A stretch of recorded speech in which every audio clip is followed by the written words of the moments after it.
Yo, it's Underground Rap News. Today we're here with the one and only Lucid Shiloh. Before we get into it, make sure you guys subscribe to stay tuned for future interviews and leave a like and a comment to help show support. First question I'm going to ask you is how do you come up with your artist name? Simple. Lucid was mostly because of I would have a lot of lucid dreams. Shiloh came from Shiloh Dynasty. I watched, listened to a lot of Shiloh Dynasty growing up, especially when I was 17, 18. So it just fit together. And I like how the name Shiloh comes off as, especially Lou. So I have a lot of people nickname me Lou, Lucid, a lot of other names like that. All right. So, what city did you grow up in? Grew up in Arlington, Virginia. Nice Okay. little city. It was small, wasn't really that much going on. So nothing much in the music scene or anything like that. And it was a great little childhood, very, very quiet childhood. Mhm. So, how old are you right now? Right now, I'm 24 years old. Okay.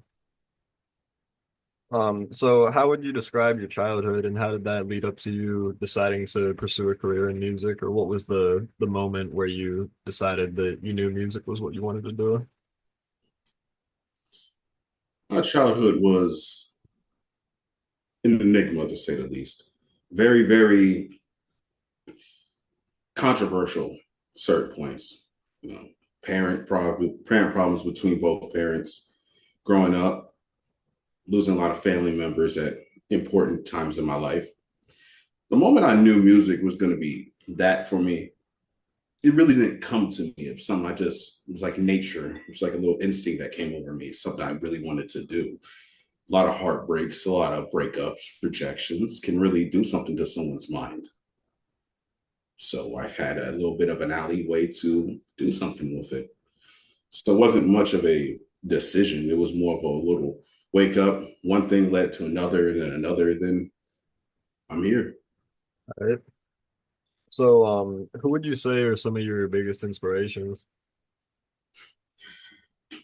I got plenty. There's, of course, Prince, XXXTentacion, Nirvana, Soundgarden. But on the top of that list has to go to Freddie Mercury. He Mhm. was very exotic in the way he did things in life. Stage performances, the way he dressed, the way the colors just bounced off of him as it's just his aura that he had on stage. He knew how to control the crowd and control people. And he knew through his songs, he had control of you from start to finish. So I wanted to be just like that. I want to have that type of control over the audience. So when they want to listen to my songs from start to finish, I have you. Mhm. It's a powerful thing. All right. So what would you say from the time you dropped that first song up until today, what are some of the biggest challenges you faced in your career and how did you overcome them? Exposure. I'm not going to mince words, especially for this part right here. The exposure part was the issue, simply because a lot of underground pages, except for you and Tensai, a lot of them pages became Hollywood and Mhm. they ignore the artists.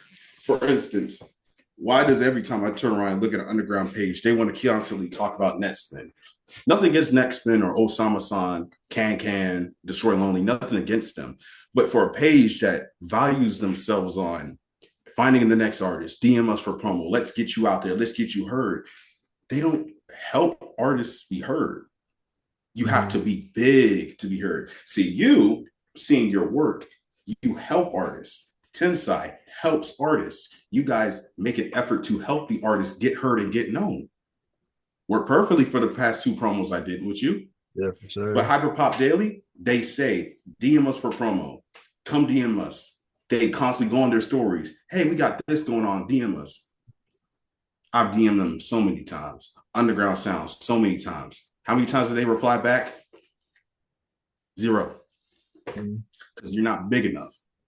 That's how they are. That's my biggest challenge because you have to be big as Osama San. You got to make as much of an impact as Netspin. You got to be glazed as much as them for them to say, let's start promoting you. Let's start giving you news sources of things you do. And sometimes they are not even reporting real news like Yeah. what you did. You reported real news about the fight the other day, real news that happened. Look at Hyperpop Daily. They want to post news about Netspin wiping his nose. Yeah. News. And it's not really much of a diss, but you guys can't say you are an underground channel and you barely report real people in the underground. And I get it. Some people who does promo their music is not good. I understand. But there's some people who actually got good music and they don't get that much exposure and they fizzle away. I've seen so many artists whose careers should have been big by now disappear because they didn't get the exposure that they deserved. Mhm. This has to end for 2025. That's why I said what I said yesterday. And of course, a lot of people are upset. I called myself King Vamp. They are very upset at what I said, calling this the true chaos era. Mhm. And here's my response to them. This is why I said this. Cardi doesn't care about his fans. That's one. Two, I've watched this underground that I keep hearing about get talked down to, get trashed by so many of these people outside the culture. Streamers like Aiden Ross trying to say hip hop's dead, this is dead, that's dead. You allow these people to trash what we care about. But when I say something like that, oh, it's an issue. I want to stand up and say, you're wrong. You're not a King Vamp. You're not this. You're not that. Why the fuck don't you say something when they talk about our underground, our music, the things we fight for? There are people who live and die for this shit on a daily basis. Y'all don't fight for them people. But when I want to step up and say, y'all don't call this an era, I'm going to call this the true chaos era, you get mad. Well, guess what? This is the true chaos era. This isn't a soundbite. This isn't something that I'm just saying just so I can get clout. No, this is something I want to do. Mhm. I'm defending the underground because there's too many pussies that can't. There's too many people that's cowards. They're mad at me because I said that. I Yeah. listen to their music, just say, you guys' music is good to talk shit about me. They're trash. Whoa, bro. Cranking up auto tune 100% and sounding like a robot ain't gonna get you nowhere. I will stand 10 toes down and I will say it again. I'm the true King Vamp. I am so many things. I'm that damn good. And I'll say it here. I'll say it when I'm getting lower into the grave. I'll say this while fucking the same IG models that y'all want to fuck. I'm that damn good. And I'm proud of it. I'm the Yeah. King Vamp. And if you still have a problem with me calling myself King Vamp, you can come to my DMs. Then trust and believe me, you guys are going to be fucking washed away from all the people that's reaching out to work with me. Mhm. And I So, know, yeah, go ahead. so while we're on the topic of everything going on in the underground right now, what can you tell us about your beef that's going on with Lil T? And for all the people who don't already know the full story of what happened or haven't been paying attention, why don't you just walk us through the full story of everything that happened from your perspective? Okay. All right. All right. So I followed your page because I think it was an extension from Ten Size page. Mhm. And I started to follow your page and like keep up your page. I think this was already after I paid for the interview. So I didn't pay for promo at the time. So I saw your post for half a second. I thought it was a snippet of X and Juice World because I remember back like about a year and a half ago when Juice World's like agency claimed that there was like a possible collab with him and X. So everyone thought there was a song between him and X coming out. I thought we were finally getting it. I was like, oh shit, we're finally getting it. And then I read it and I see Little Seven previews song with X and Juice World. And I read AI. I looked at it. I was just like, I don't want to sound like a hypocrite. I did something like that before in my very, very early days, but the only difference was I didn't try to make a profit with it. I kept it as a private song for me because I'm a fan of X. Long live Jase. I kept it private to myself. Any song that I will do that has like an X AI in it or a vocal from one of X's old songs, I'm not going to release it at all for marketing purposes. The only way I'll release it casually, with no monetization, no way of me getting money from it, just for fun. But I'm not going to do it as a name, get my name out there. So I go into the comments and I just say, hey man, this is like this. You looking like a clown doing this. Or something like that along those lines. He responds back to me, oh, you look like a whole clown. He's talking about when I do the crow face paint. Look here, bro. Goths have been doing that for so many years. Get with the fucking program. Of course, we look like some homicidal clowns. That's how we normally look at times. So as soon as I responded, it said, you cannot respond to this post. He deleted the comment, so I couldn't respond back. He made it look like I'm just randomly yelling at him for no reason. I remember I DM'd him and I forgot.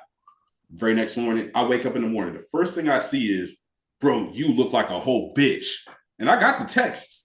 And so he's like, you look like a whole bitch, can block me. So I was just like, okay. So I see how it is. You talk shit, you throw stones and hide your hands. I made the diss track. I got the promo out there, right? And I sat down and I said, I know what's going to happen. It's going to trigger him. He's going to be upset about it. And he was. That whole entire day, I ended up on Say Cheese. I ended up on so many other pages, and I got a good following from that, and him crashing out because of that. So it carried over. He said that we're so ass that he's not going to respond to it. Okay, let's fast forward yesterday. My boy texts me, Nisha Tentachi texts me, and showing that he's watching his stories. Red flag number one. Red flag number two, he's reposting that post where you gave context on his story. And I'm like, you said you don't care. You're not going to respond to us. We're bitches. We're this, we're that. And you sent your friends to call or some of my people pedophiles. Look here. Ain't no one a pedophile in my hood. We're smashing the same IG models y'all want to smash. Dead ass. Most of the girls I fuck with are older than me. Dead ass. Damn near 10 years older than me. I'm flirting with damn near cougars. Ain't no child endangerment coming over in my hood. So he does that. I take a nap, just a regular nap. And I wake up, the first thing I hear, yo, bro, he's hitting me up. He's trying to do a diss track on us. Which, let me address this to you, Lil Seven, because I know you're going to somehow see this. You're definitely going to see this. I started this with you, not Nisha. So you going behind my back talking to Nisha instead of talking to me. One, you unblocked me. That's a great weird thing. I don't know why you unblocked me, because no straight man blocks another man that unblocks another man. I'm going to get this out the way. I don't swing that way. Even though you say you hate gays, something tells me you're a closeted one. But let you know, that fantasy can get out your head. I don't go down that way. I'm a supporter, not a participant. Nisha, supporter, not participant. So he wants to do a diss track. He wants to make this grand diss track and said for me to get ready. Again, you got my DMs. He can come to me at any time and say exactly what he's saying to Nisha, but he's too scared. So he wants to pick on the little man. He doesn't realize something, which is funny. Nisha's discography can wipe his whole career. Any songs that I can put out there can wipe his whole entire career. The crew I work with on a daily basis, all of our songs, you can pick one from each of us. It can wipe your career. You're not even good on YouTube. My one song that I put on my YouTube channel got more views than damn near all the songs you put on your YouTube channel. You're not fucking with me on this music shit. Everybody else is flying all over the country, performing all over the country, being known all over the country. People are saying their names. People are being looked up on Google. People are being worked with, co-signed. Where are you? You have a wife and you have a son and you have probably an infant daughter. Just be a dad. You're not going to get anywhere fucking with the Young Bucks. I'm just going to tell you this. So maybe there's going to be a diss track. Maybe there's not. I can't show my full hand of cards to you, but you're not going to win fighting with me. This is the reason I laughed when you said this beef. I really thought about it. It's not a beef. It's a one-handed ass whooping. I'm just slapping the shit out of him at this point. And I feel bad. I really genuinely feel bad. You steal Juice's cadence. You want to say you're a Juice clone. That's nothing good. You steal his cadence, the same exact cadence he be saying, and you be trying to make your voice sound just like him. There's only one Gerard Anthony Higgins, and he died in 2019. You ain't him, and you will never be him. So, for one last thing to say before I end the subject on Lil 7, look me in my eyes. You will never be that nigga. You are a worthless, bum ass dude with a wife and kids who works a construction job. You are acting like you are living the greatest life, which is okay if you have kids. People can live the greatest life of kids. But on this music world, you do not have a chance with this music shit. Gorilla gripping Juice World's cock in your mouth is not going to get you anywhere. I'm original. I'm the first and the only Lucid Shiloh. You are too busy trying to be the next Juice. Remember that. That's all I have to say about that bum ass nigga. All right. So, back to the subject of your career, what would you say has been your number one favorite moment so far in your music career? I ain't gonna lie. This week, because earlier how promo pages are run, I never Mhm. had good promo. I never had good promo and getting put out there in a good way. So I really struggled with the whole exposure. So I would like lie to myself and hide and be like, I'm an artist, I'm this and that. And when I don't put out there to the masses, this week has been the best week Mhm. because again, I've gotten offers from people. I got people tell me, keep your head up, keep your head in the game, and meeting more artists, get coming together with other artists in the underground. That's what it's all about. Camaraderie, even if we're competitive against each other, it's camaraderie at the end of the day. Mhm. So this is the greatest moment. And I say another greatest moment I'll have in the future is performing live in front of everybody. That's going to be another great moment right there. Mhm. So, my next question, I'm sure your fans are wondering, do you have any new music in the works right now, and when can we expect your next release? I am currently reworking an old song called De Leonco, which is based on the characters from Interview with a Vampire. So I did it before and I want to redo it again, different lyrics. And the premise of it was how I saw a previous relationship and I kind of saw myself in the shoes of Lestat de Leonco, which is the origin of my nickname, which I call myself the Outlander of House de Leonco.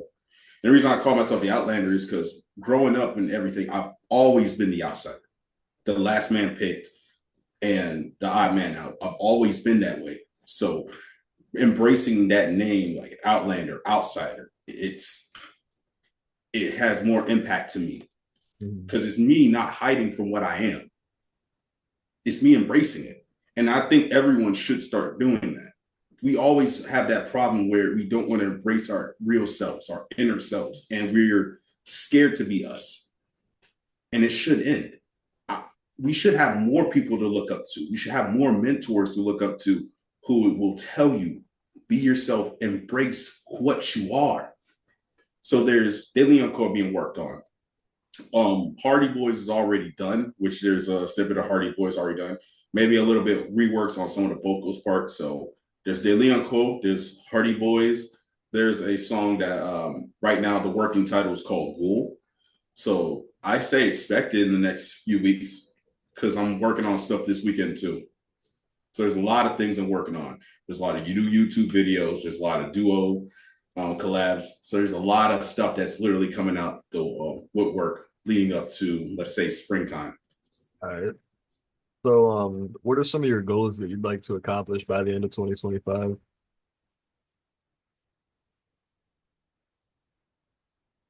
Be known, cause a riot in the goths Mhm. community, which is another big like goal I really want. I really want to have one of those type of cult fan bases and cult followings where people are raging, basically. But then again, I said I'm the real King Vamp, so that means I'm already stealing that fan base right there. Mhm. Only difference is I'm not going to keep promising titles, albums, and then never drop it and disrespect the fan base. So Yeah. there's that. Third is performing, more exposure, which is business wise. I'm thinking like a businessman, which should be everyone's goal if you want to do this business. Like a goal for you, a goal for everybody else is to grow your business, make more profit from the business. So those are the three goals I have for that. All right. So, my next question for you is, would you ever consider signing to a record label? And if you did, what would that ideal contract need to look like? As of right now, no. As of right now, no.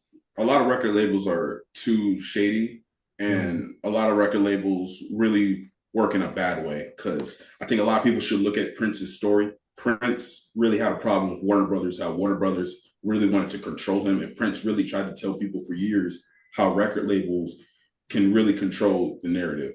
And I say for all any up and coming artists, be very, very careful about those artist owned labels like Cactus Jack, especially OVO, because artist labels are a little bit worse than record labels because artist labels, they have way more control in the sense where record labels, they give you a little bit of percentage of control. An artist label, they can literally shadow ban you basically. And Mhm. most of these artists, they want to sign these up and coming artists because they don't want the up and coming artists to be bigger than them. So they'll stunt their careers on purpose and make sure no one talks about them no more, except a hey, where's so and so? So I say right now, I'll go my own way in the independent circuit. United Masters is currently what I'm like distributing with. So I'm staying with them. I'm kind of treating that as a record label. So I'm sticking with United Masters for right now. All right. So, who would you say are the top three artists you want to collab with someday in your career?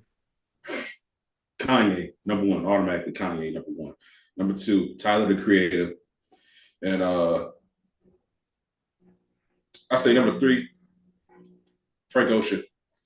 All right. I'm gonna add a number four. Number four is Ray Ritchie.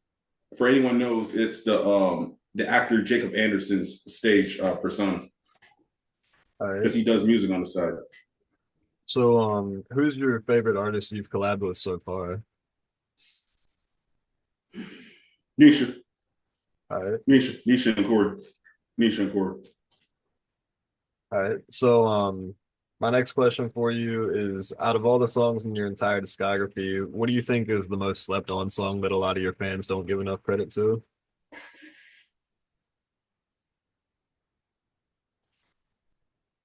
I would say De Leon Cole, but the only problem is I didn't promote it as much because I could say like Halfwing Angel was kind of another one.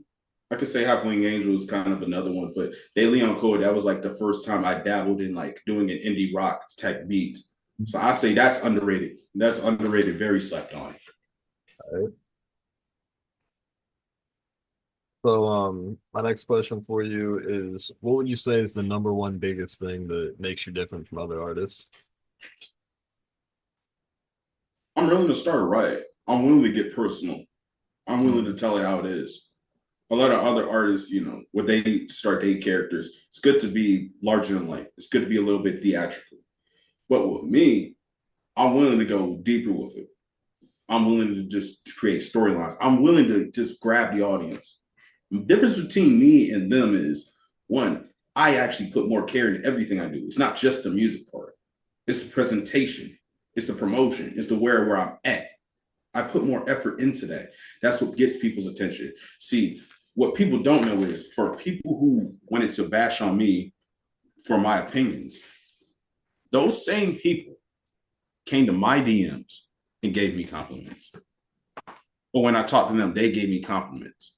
See, some people, they hate on you blindly, but secretly they actually follow you. Mhm. That's the separation. That's just the difference. So I'm willing to show people who they really are deep inside, what they deny themselves as. I'm willing to just let it rip, turn down the curtains, and show them who they are. All right. So, my next question for you is, what are some of your other hobbies besides music? Jim, reading comic books. All right. That's basically it. What's your average daily routine look like right now? So, of course, I work. Wake up, go to work, come home, take a nap, wake up, and if there's any songs or any types of collective work I got to do, I'll immediately clock in, get that taken care of, hit the gym, and then go to sleep, rinse and repeat. All right. So, my next question for you is, what would you say is your number one biggest red flag in a girl? Red flag in the girl. Yeah. Inconsistency. That's the biggest red flag. Mm, Inconsistency. I don't. My pet peeve is if I'm flirting with a girl and she doesn't respond to my text till like half a day later, or damn near like a whole day later. No, that's it. That's mm. it. And for anybody else, you should immediately block that person. This could be for anyone, gay, straight, bisexual. No, block them. All Block right. them, because that means that person doesn't value you of their time at all. So they'll just say, like, see you as like a situation, Mm, occasion to talk to you. No, block them. Don't give them the power. all right. My next question for you is, what are some of your favorite video games? Batman Arkham City. All right. Batman Arkham City, Cyberpunk 2077, Resident Evil 4, Halo 2. All And right. that's it for that. What would you say is your all-time favorite fast food restaurant? Ooh, all time favorite. Chili's. All right. What would you say is your favorite clothing brand right now?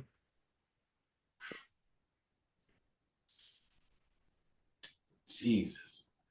Primitive. All right. Primitive is good because Primitive does a lot of collabs with a lot of things like WWE. So they collab with WWE from time to time. They collab with like do horror movie shirts, which I got like a Michael Myers shirt, and I have a Kane hoodie. I have a Majin Buu shirt. So Primitive is good, good. I love Mhm. how Primitive does their work. All right. So my next question for you is, what are some of the biggest things that motivate you to keep grinding every day? Biggest things that motivate me every single day is every day, every time I go to sleep, I always get dreams of family members that are not here no more. Then I have nightmares of teenagers who sadly end themselves and watching their parents discover them and feeling what those parents are feeling, even though they're not related to me, but seeing that grief, it's what gets to me. When I see Lucid Shiloh as an entity more than just a person itself, a way of life, like a saying. I do this because for every single teenager, every single person in the world that's currently struggling, going through something, I do it for them.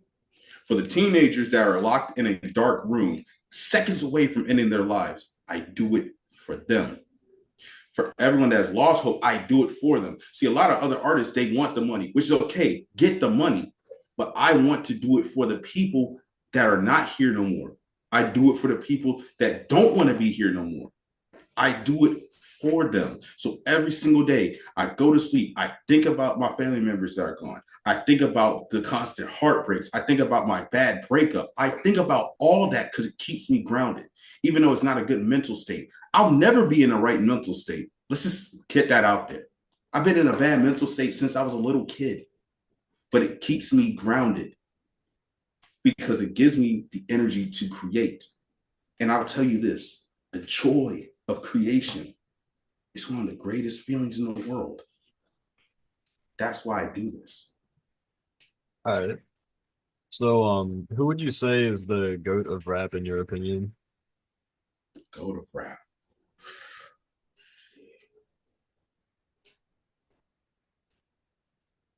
I have to give it to Kanye. I give it to X as a second, but I really give it to Kanye and Kendrick. Because for Kanye, as much as people want to hate on the man, Kanye West outside of music, they want to hate on him, they want to bash him.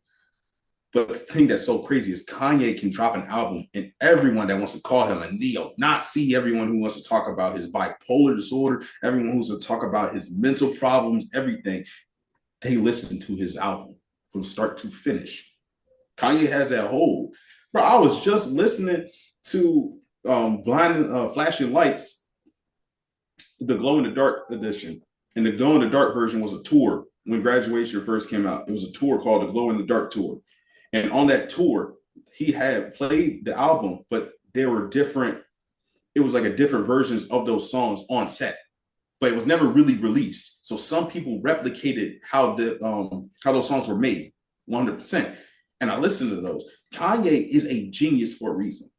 And it's not no glazing, it's the truth. Kanye can go in and make a simple beat and it can be good. He can make a beat about anything and it can be good.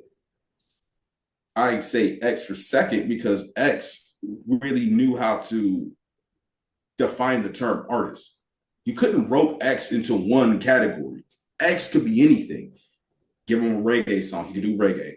You give him R&B, he could do R&B. You give him just an acoustic guitar, he could do good on acoustic guitar. You can give him a rock song, he could do good on rock. X defined the word artist.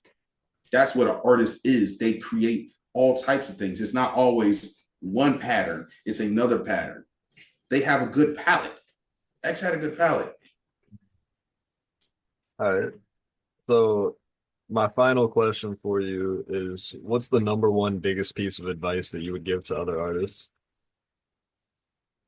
My biggest advice to them is stand on business, stand 10 toes down. Don't be afraid to say what people don't want to say. Because again, like what I said earlier, and I'll reiterate it to end this all off, right? So many people want to say, oh, whoa, you're trash. You're not good. I don't know why you promoting this guy because he's saying this and that. Well, I'll say this. I'm not going anywhere. So my advice to all these people is for people like them who want to constantly say it, constantly spatter out bullshit, do it again. Keep on going. Because that's a better way of saying fuck you. So to all those haters, to all the people who's angry, all the people who's upset about the things I said, I want y'all to know this. I'm not fucking going anywhere. None of us that follow me are going anywhere. Not only are we going to stay, but slowly but surely, we're going to take over 2025. Every single promo page you see is going to have our names, our faces, our music, whether you like it or not. And it's going to get to a point where you just might as well give up what you're doing. So to end this all off, I'll always be around. To my fans, you know where to find me in the shadows. All right, for sure.